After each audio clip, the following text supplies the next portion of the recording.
Around 685 marks पर।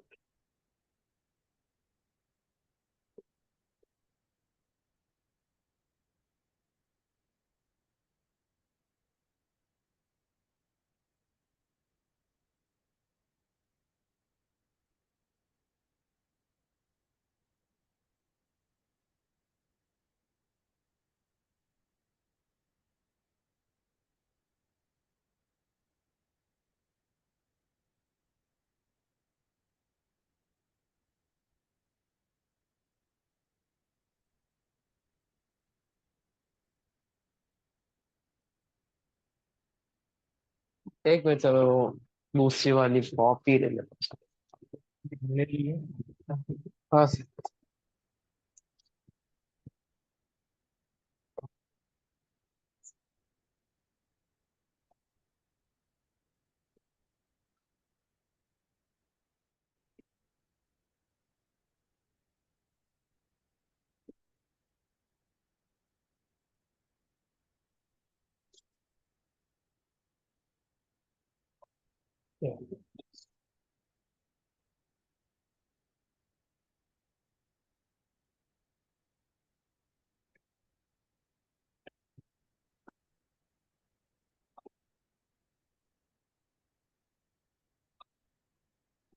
तो chemical bonds क्या होते हैं बेटा?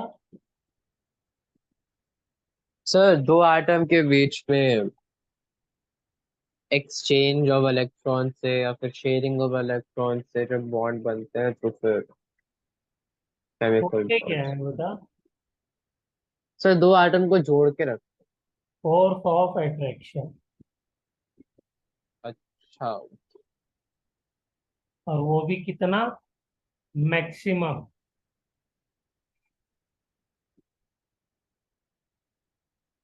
2 एटम।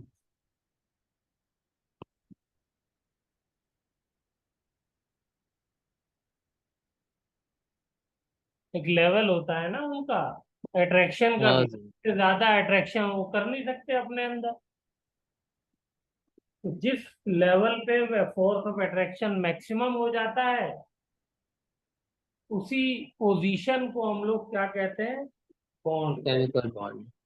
हैं। और उस वक्त जो दो एटम्स के बीच का डिस्टेंस होता है, उसको हम बॉन्ड लेंथ कह देते हैं। ठीक है ना? Okay sir. हम्म। ठीक। क्यों बनाए जाते हैं chemical bond? Why chemical bonds are form? आपने रिकॉर्डिंग लगाई बेटा? एक मिनट, हाँ सर। लगा लीजिए।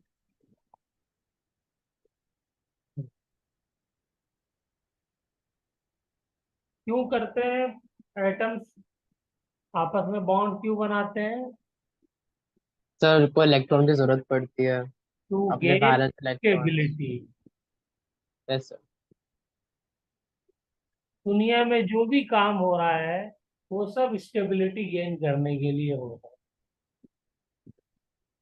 आप पढ़ाई कर रहे हैं किस लिए? स्टेबिलिटी के लिए। मैं पढ़ा रहा हूँ किस लिए? स्टेबिलिटी के लिए।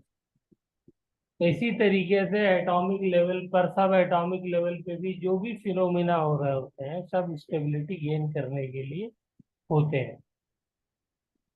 ठीक है। Okay sir. ठीक। अब उस वक्त के साइंटिस्ट ने जब ये बॉन्ड डिस्कस शुरू हुआ, डिस्कशन, तो उस वक्त के साइंटिस्ट ने देखा कि स्टेबिलिटी जो गेन होती है, वो ऑक्टेट कंप्लीट होने से होती है। हम्म। तो इसी को उन्होंने क्या कह दिया? रूल बना दिया, ऑक्टेट रूल। कि ओके सर। मॉलिक्यूल्स आपस में आ करके और एटम्स आपस में क्लोज आ करके जो बॉन्ड बनाते हैं, वो अपने ऑक्टेट को कंप्लीट करने के लिए बनाते हैं। Okay sir. ऑक्टेट से क्या मिलता है उनको? स्टेबिलिटी मिलती है। अच्छा, ये इस रिजल्ट तक पहुंचे कैसे कि ऑक्टेट से स्टेबिलिटी मिलती है? कि जब नोबल गैसेस जो होती है उनके यस। वैलेंस शेल में। वो 8 इस इलेक्ट्रॉन। नतीजे पे पहुंचे जब उन्होंने देखा कि ये जो गैसेस हैं, helium, neon, argon, krypton, xenon, radon, ये सब की सब क्या है? Inert gas. Noble gas, inert gas, inert inert gas. Inert gas और नोबल गैस के पीछे, नाम के पीछे भी कहानी है। पहला नाम जो दिया इन लोगों ने, जिन्होंने ऑक्टेट रूल को फॉलो किया और ऑक्टेट रूल दिया, उन्होंने इनका नाम दिया इनर्ट गैस, क्योंकि इनका ऑक्टेट कंप्लीट है। इसके लास्ट शेल में कितने इलेक्ट्रॉन है? 2 इलेक्ट्रॉन, डुप्लेट कहते हैं इसको। बाकी सबके लास्ट शेल के अंदर यहां से लेकर के यहां तक कितने? 8 इलेक्ट्रॉन है। Okay sir. ठीक है ना? तो ये जो यस आठ सर। इलेक्ट्रॉन है, इसका मतलब ये है कि अगर किसी को वैलेंस शेल में 8 इलेक्ट्रॉन मिल जाए तो वो स्टेबल हो जाता है। क्योंकि यही एक कंडीशन समझ में आ रही है। ये जो इनर्टनेस दिखा रहे हैं, रिएक्शन नहीं शो कर रहे हैं, कंपाउंड्स नहीं हाँ बना। Sir. Got the point? Yes sir. तो केमिकल बॉन्ड ये एक तरीके का फोर्स ऑफ अट्रैक्शन होता है, जिस लेवल पे आकर के एटम्स के बीच में मैक्सिमम फोर्स ऑफ अट्रैक्शन हो जाता है, उस वक्त वो वहां आकर के रुक जाते हैं। उसी पोजीशन को हम लोग क्या नाम दे देते हैं? Chemical bond. और उनके बीच यस सर। की लेंथ को हम लोग कह देते हैं बॉन्ड लेंथ। ये बॉन्ड। ऐसा क्यों करते हैं? ऐसा बहुत स्टेबिलिटी गेन करने के लिए करते हैं। और इसके पीछे फिनोमिना क्या है? तो उसका नाम दिया गया ऑक्टेट रूल। ठीक है। और ये फिनोमिना यस। कहाँ से ड्राइव हुआ, किससे इंस्पायर हुआ? Noble gas. तो डेवलप, मतलब किस तरीके से साइंटिस्ट ने सोचना शुरू किया और कैसे पहुंच रहे हैं वो मॉलिक्यूल्स की तरफ, उसके ऊपर हम लोग डिस्कस कर रहे हैं। तो ये हो गया। अब देखिए क्या हुआ। ओके। इनकी सारी उम्मीदों और अरमानों पे पानी फिर गया। क्या? कि एक साइंटिस्ट आ गए, Bartlett. Bartlett,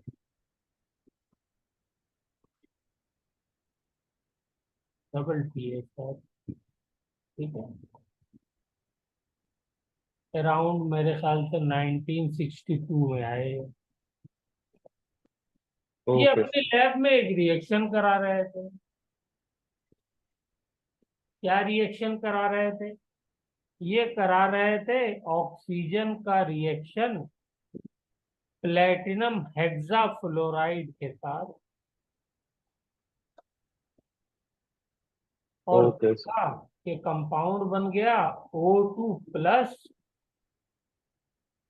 platinum hexafluoride minus.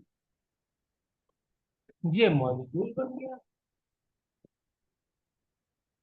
Okay sir. ठीक है। और ये एक आयनिक कंपाउंड है। इसका कलर भी मैं लिख देता हूँ, रेड कलर का है ये।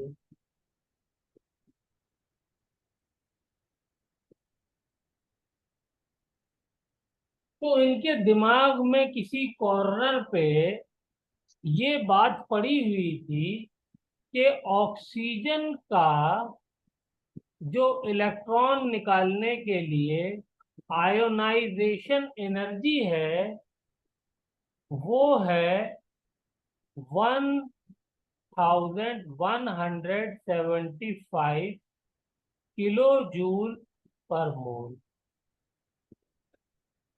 Okay sir. आयोनाइजेशन एनर्जी हम लोग पढ़ चुके हैं। हाँ, energy required to to remove an electron from an atom. From the of an gaseous Valence shell. Atom, Yes. Of an gaseous atom. Yes. ये इनके दिमाग में किसी कोने में ये इंफॉर्मेशन पड़ी हुई थी। और Yes. ये वाली भी इंफॉर्मेशन पड़ी हुई थी कि जो जीनॉन होता है, अगर उससे भी आपको इलेक्ट्रॉन निकालना है तो Yes. उसमें भी 1170 किलोजूल पर मोल ओके सर। एनर्जी लग रही है। हाँ सर। तो इससे इनके दिमाग में एक बहुत ही इंपॉर्टेंट नुक्ता आया, बताइए क्या आया होगा। कि एनर्जी निकालने में एक स्टेबल, मतलब एक स्टेबल एटम में से एक इलेक्ट्रॉन निकालने में और नोबल गैस में एक इलेक्ट्रॉन निकालने में बड़ा ही कॉमन एनर्जी है, मतलब ज्यादा चेंज नहीं है, डिफरेंस नहीं ज्यादा। ये दोनों डाटा देख के उनके दिमाग में क्या आया, साथ में अपना जो ये रिएक्शन लैब में करा रहे थे ये भी था उनके दिमाग में। यस तो क्या उनके दिमाग में आया होगा। अब आप इस सर। वक्त कि साइंटिस्ट बन जाइए बार्टलेट, आप उनकी जगह, आपके पास भी सारी इंफॉर्मेशन है।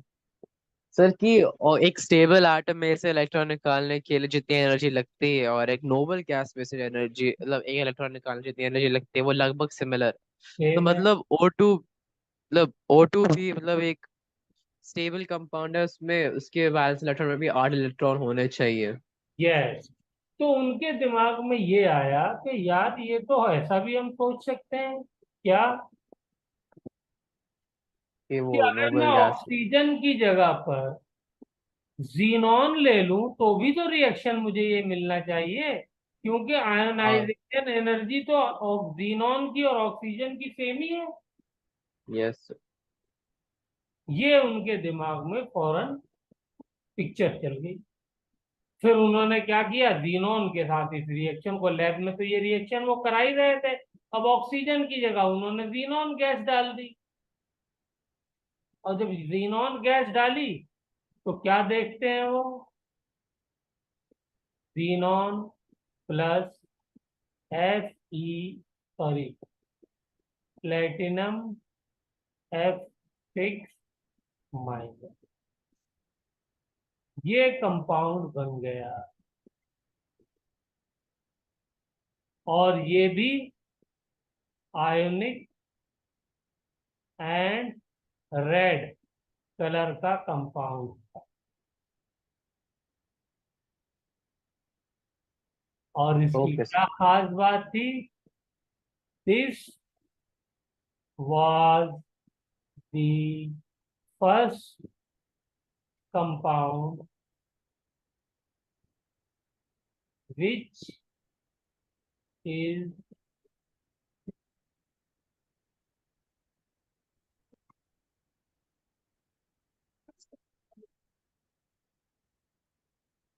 which is made up of कौन सी gas, noble inert gas. Gas. Okay sir. तो पहला कंपाउंड बन गया, जबरदस्त डिस्कवरी हो गई, तारीख में हिस्ट्री में उनका नाम आ गया, जिसको कहते हैं अमर हो गए। और यहां से कहानी बदलती है और इसका नाम इनर्ट गैस से चेंज होकर के इसका नाम नोबल गैस पड़ जाता है। अब ये इनर्ट कहाँ रही, अब तो सर ये बार्टलेट का पूरा नाम क्या था सर? बार्टलेट का पूरा नाम तो बेटा चेक करना पड़ेगा, बस बार्टलेट ही मेरे दिमाग में है, चेक कर मतलब उनके लीजिए। नाम पे रखा गया था ये? है बेटा। उनके नाम पे रखा गया था कि नोबल गैस? नहीं नहीं, उनके नाम पे नहीं, ये तो मुझे क्लियर ओके। है, नोबल गैस तो अलग से रखेगा, बस इनकी कुछ नोबल प्रॉपर्टी है उसको दिमाग में रख करके नोबल रखती है। ठीक है। लेकिन अब इनको जो इनर्ट कहा गया कि ये रिएक्शन बिल्कुल करती ही नहीं है, इनर्ट है, वो चीज खत्म हो गई। हाँ। ठीक है। एक मिनट। और फिर बाद में डिस्कवरीज हुई तो उसमें देखा भी गया कि जीनॉन के और भी कंपाउंड बने, xenon difluoride, xenon tetrafluoride, xenon oxotetrafluoride, xenon hexafluoride, बहुत सारे कंपाउंड मिल गया मेरे को। हाँ। ठीक है बेटा। Yes sir. चलिए, अब थोड़ा सा बॉन्ड लेंथ को और केमिकल बॉन्डिंग को ग्राफ के जरिए से समझते हैं। Okay sir.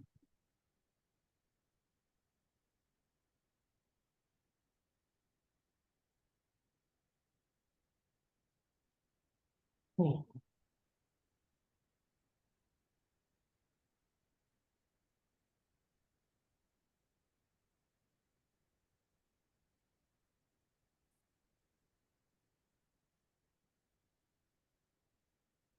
मान लीजिए ये हाइड्रोजन एटम का मैं ग्राफ बना रहा हूँ।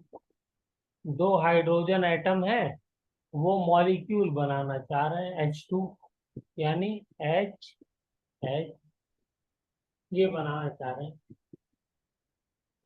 तो ये मेरी है पोटेंशियल एनर्जी।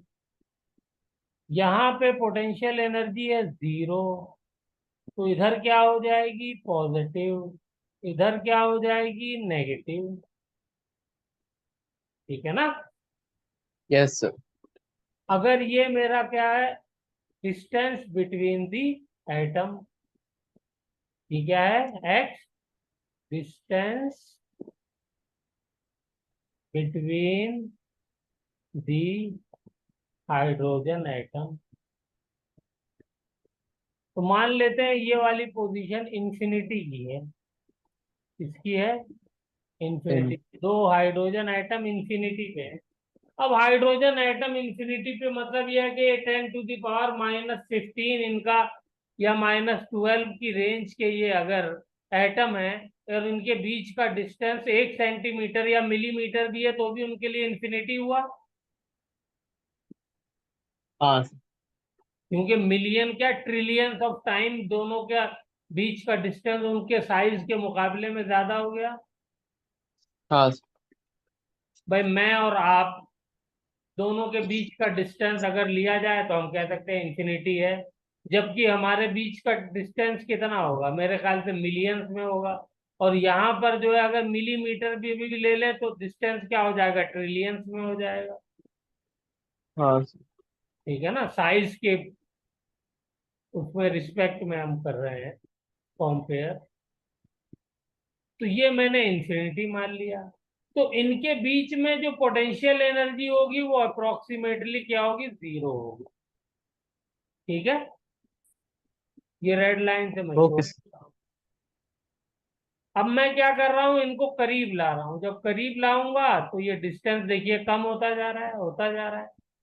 अब एक यस सर। टाइम आएगा कि जब ये करीब होते होते इनके बीच की डिस्टेंस जैसे जैसे कम हो रहा है, तो पोटेंशियल एनर्जी इनकी क्या होती जा रही है, कम होती जा रही है।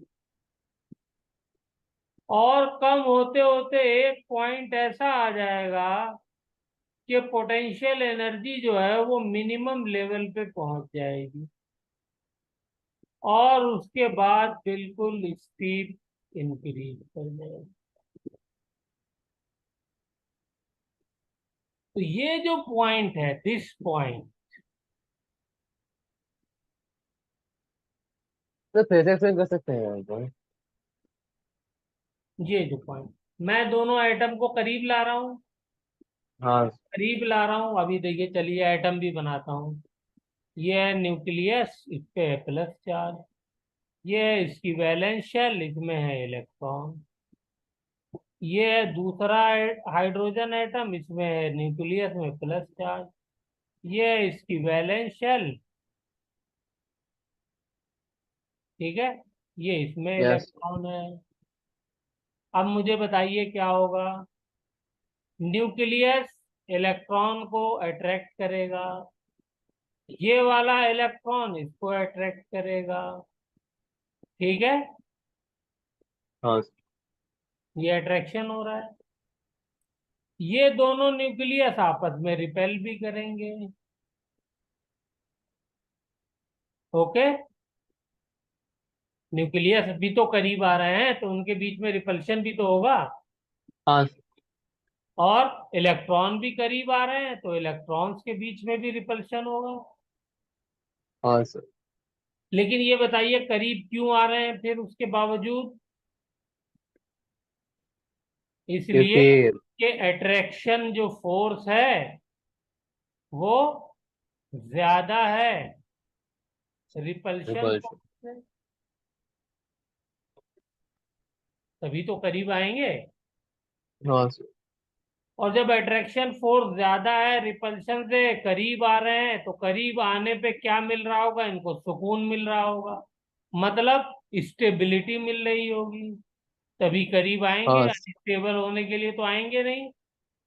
हाँ स्टेबिलिटी मिलने का मतलब क्या है? कि इनकी एनर्जी कम हो रही होगी, जिसको हम पोटेंशियल एनर्जी कहते हैं। इस हाइड्रोजन हाइड्रोजन सिस्टम की एनर्जी क्या हो रही है? कम हो रही है। हाँ। एनर्जी स्टेबिलिटी इंक्रीज कर रही है, यस। पोटेंशियल एनर्जी डिक्रीज कर रही है। पोटेंशियल एनर्जी को आप खाली एनर्जी लिखना चाहें तो खाली एनर्जी भी लिख लीजिए।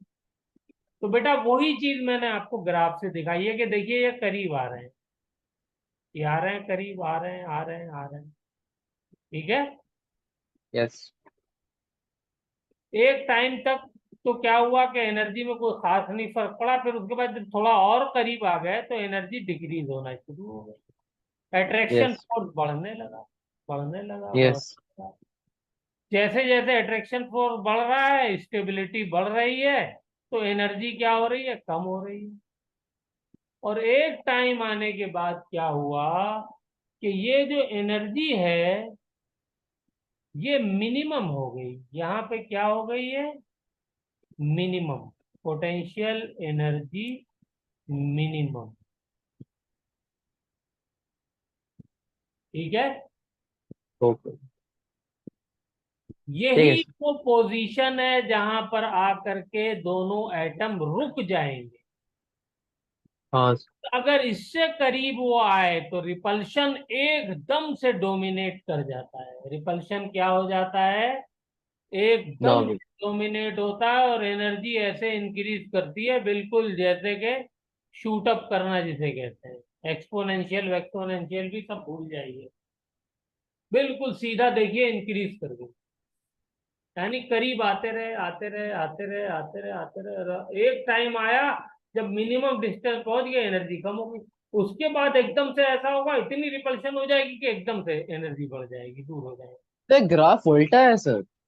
हाँ, पोटेंशियल एनर्जी नेगेटिव हो रही है ना। Okay sir. इन्फिनिटी पे जीरो थी, तो जब यस। भी किसी चीज में स्टेबिलिटी आती है चार्जेस के बीच में, तो पोटेंशियल एनर्जी क्या हो जाती है? नेगेटिव हो जाती है।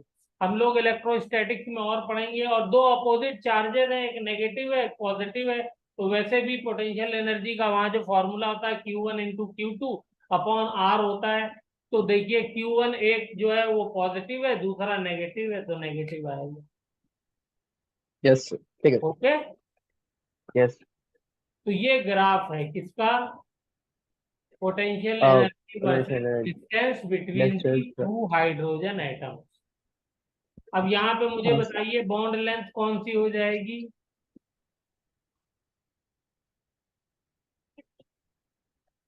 बोलिए। क्या सर? बॉन्ड लेंथ कौन सी हो जाएगी? Bond length.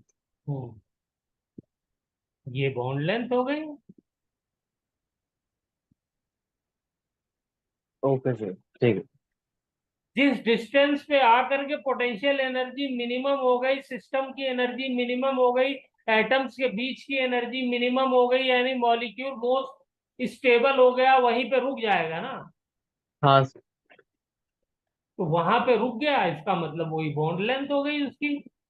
तो ये जो ओके सर। डिस्टेंस है, ये वाला, ये क्या हो जाएगी? This is massage sir. Bond length. Okay. ठीक है ना। तो आप इस ओके। चाहे तो यहाँ पे एक्स कोऑर्डिनेट पे आप मिलाना चाहें तो ऐसे मिला दीजिए। ठीक।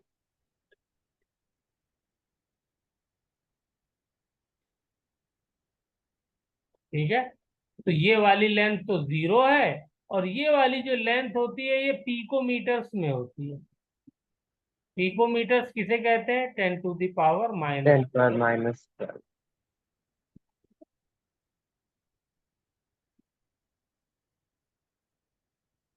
मैं आपको क्लियर कर पाया बॉन्ड लेंथ के बारे में? हाँ सर। ठीक है सर। अब एक इसमें मिनट एक मैं पॉइंट फिगर बना और रहा लिख सकते हैं। हूँ। एक। जब बॉन्ड बनेगा तो बेटा क्या होगा, बताइए? Bond release. बन रहा है, बॉन्ड फॉर्मेशन में एनर्जी क्या हो रही है? यस। तो बॉन्ड फॉर्मेशन कैसा प्रोसेस हो गया? Delta H exothermic. नेगेटिव हो गया, इसका एक्सोथर्मिक। लिखने की यस। जरूरत है? नहीं। फिर भी लिख देता हूँ एक्सोथर्मिक, क्योंकि एनर्जी रिलीज हो रही है। पहले सिस्टम की एनर्जी जीरो थी, अब उसके बाद नेगेटिव हो गई, तो जाहिर सी बात है एनर्जी तो रिलीज हुई ना। हाँ सर।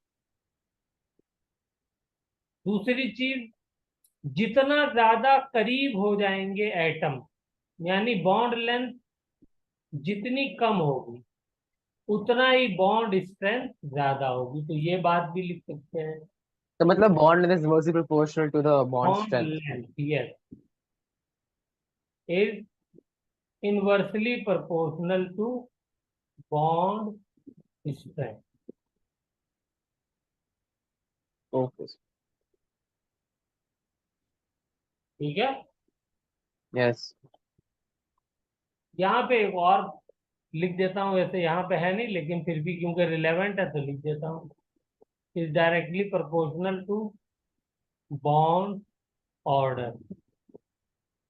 बॉन्ड ऑर्डर ज्यादा होगा। ओ क्या होता है sir sorry bond sorry order? Sorry sorry sorry, उल्टा लिख दिया मैंने। तो बॉन्ड ऑर्डर ज्यादा होगा तो बॉन्ड लेंथ कम हो जाएगी। बॉन्ड ऑर्डर ज्यादा होगा तो बॉन्ड तो इनवर्सली प्रोपोर्शनल ले भी तो हो गया हाँ, फिर। तो मुझे जो है ना उल्टा लिखना चाहिए था। चलिए बॉन्ड ऑर्डर की बात बात में कर लो। क्लियर है? हाँ सर। चलिए, वेरी गुड। तो क्या होता है सर बॉन्ड ऑर्डर? लिख लीजिए। अगर बॉन्ड ऑर्डर मतलब नंबर ऑफ बॉन्ड ना, बिटवीन दी एटम्स।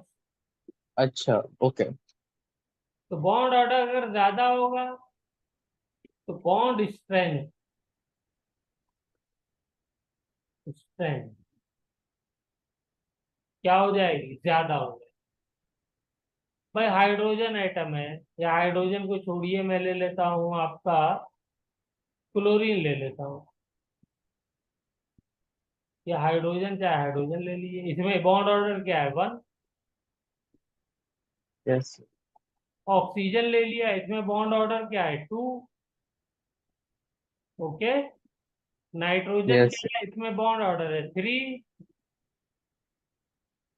तो यहाँ पे बताइए, बॉन्ड ऑर्डर ज्यादा तो नाइट्रोजन की बॉन्ड स्ट्रेंथ भी ज्यादा होगी, ऑक्सीजन की बॉन्ड स्ट्रेंथ उससे कम होगी, क्लोरीन की बॉन्ड स्ट्रेंथ उससे सबसे कम। कम हो। और बॉन्ड लेंथ के बारे में क्या ख्याल है? बॉन्ड लेंथ उल्टी हो बॉन्ड लेंथ। जाएगी। यस। भाई यहाँ पे एक ही बॉन्ड से दोनों करीब आ रहे हैं, तो ये थोड़ा दूर दूर होंगे। ठीक है ना? Oxygen yes. उससे ज्यादा और नाइट्रोजन उससे कम। तो लिख लिए, इसको टेबल ओके। बना लीजिए। अब जब इसको डिस्कस कर लिया तो फिर दोबारा नहीं बताएंगे, याद रहना चाहिए। Okay bond sir. ऑर्डर का क्या ट्रेंड है? थ्री सबसे ज्यादा, फिर टू, फिर वन। ठीक है। बॉन्ड स्ट्रेंथ भी यही रहेगी।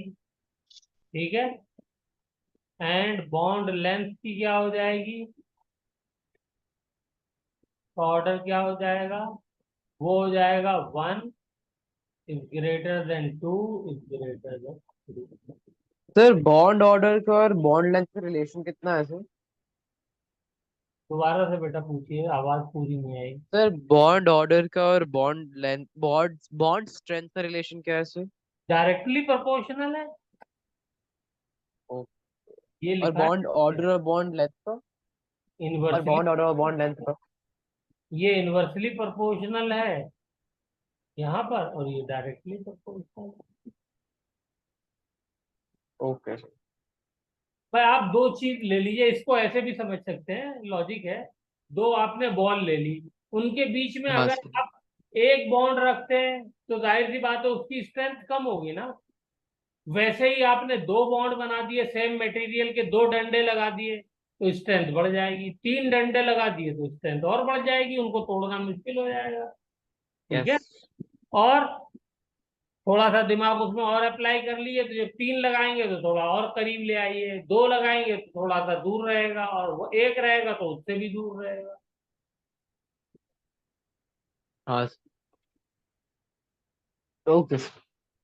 तो इसको जो है बेटा एक बार अच्छे से रिवाइज करिए, फिर आपको एक अच्छा सा क्वेश्चन देता हूँ आया हुआ ठीक है। रीजन में, उसको करिए इसी कॉन्सेप्ट पे बेस।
बताइए बेटा कौन सा इसमें ज्यादा स्टेबल होगा। H minus H plus H2। H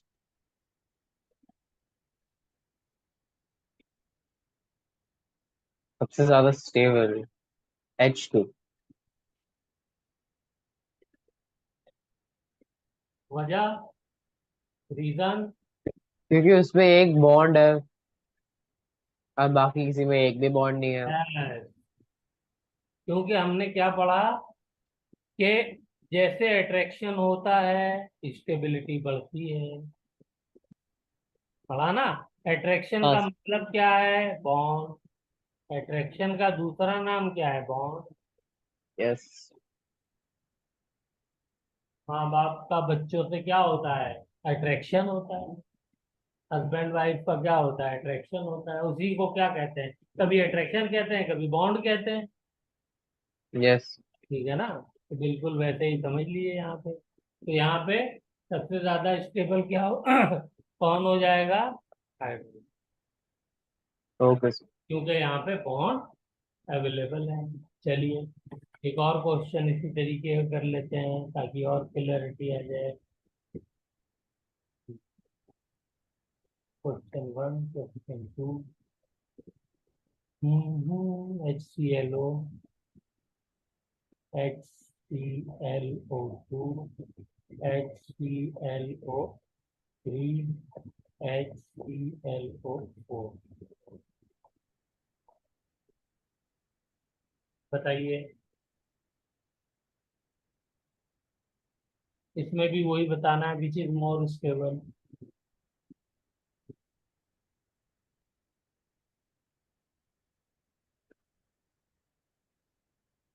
तो इसका भी सिंपल आंसर ये, या ओके। ऑर्डर बताना हो, क्यों, क्योंकि इसके अंदर बॉन्ड ज्यादा है। कितने ओके। बॉन्ड हैं, इसके अंदर 7 बॉन्ड है।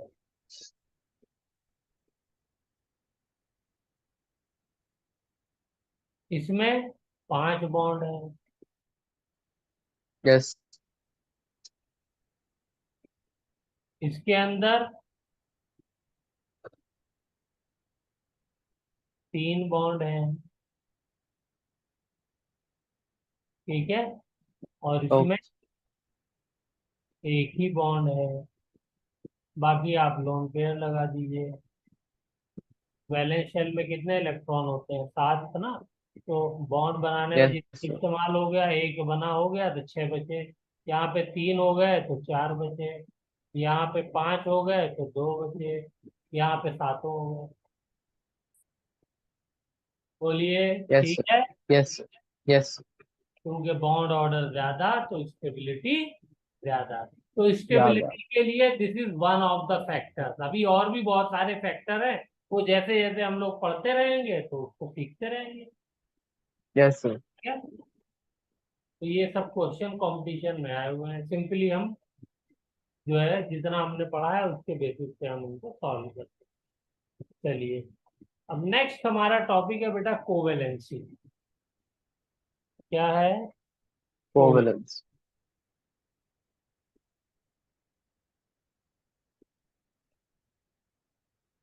कोवेलेंसी क्या होती है बताइए। Sir, the tendency of an atom to share the tendency of two atoms to share electron with each other to make a bond. Tendency of an atom. To share electrons with the other atom to make a bond. हम्म, चलिए ठीक। मैं इसको पूछूं कि किसी atom के अंदर covalency बताइए, तो उसको कैसे निकाला जाए? The number of bonds. Number of Covalent bonds. Paired electrons in ground state, Okay. जिसको मैं अब जीएस लिखा करूंगा। एंड एक्साइटेड स्टेट, जिसको मैं ई एस टी लिखूंगा या ई एक्स।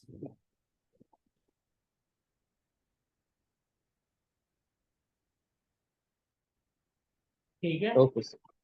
Yes. इसका एग्जाम्पल सपोज मैंने क्लोरीन लिया। ठीक है। Yes, sir. तो क्लोरीन की इलेक्ट्रॉनिक कॉन्फ़िगरेशन क्या होती है वैलेंस शेल की? Sir, 287. होती है वन एस 7. टू टू हाँ एस sir. अच्छा है sir. Two P six 1s2, 2s2, three S 2p6, two 3s2, 3p5. Five. ठीक है ना, ये होती है। इस कॉन्फ़िगरेशन को हम लोग कहते हैं ग्राउंड स्टेट कॉन्फ़िगरेशन। बल्कि इसकी बजाय मैं खाली वैलेंस शेल की लिखूं तो ये हो जाएगी 3s2 3p5।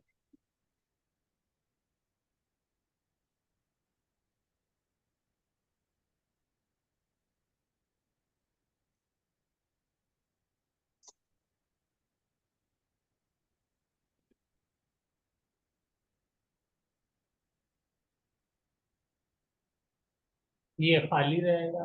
तो ये जो स्टेट कहलाती है ये कहलाती है ग्राउंड स्टेट, जिसमें जिस तरीके से इलेक्ट्रॉनिक कॉन्फ़िगरेशन में इलेक्ट्रॉन्स थे वैसे ही इलेक्ट्रॉन मैंने फिल कर दिए। तो ये क्या कहलाती है? ग्राउंड स्टेट कहलाती है। इसमें नंबर ऑफ कोवेलेंसी में पूछूं तो क्या हो जाएगी? बोलिए नंबर ऑफ अनपेड कोवेलेंसी ना तो 1. क्या? तो इसकी कोवेलेंसी हो जाएगी 1। अब मैं इसको एक्साइटेड स्टेट में ले जाता हूँ। एक्साइटेड स्टेट, एक्साइटेड स्टेट में हम क्या करते हैं? इलेक्ट्रॉन बगल ट्रांसफर वाले कर. ऑर्बिटल से इलेक्ट्रॉन को जंप करा देते हैं उसके बगल वाले ऑर्बिटल में। कैसे जंप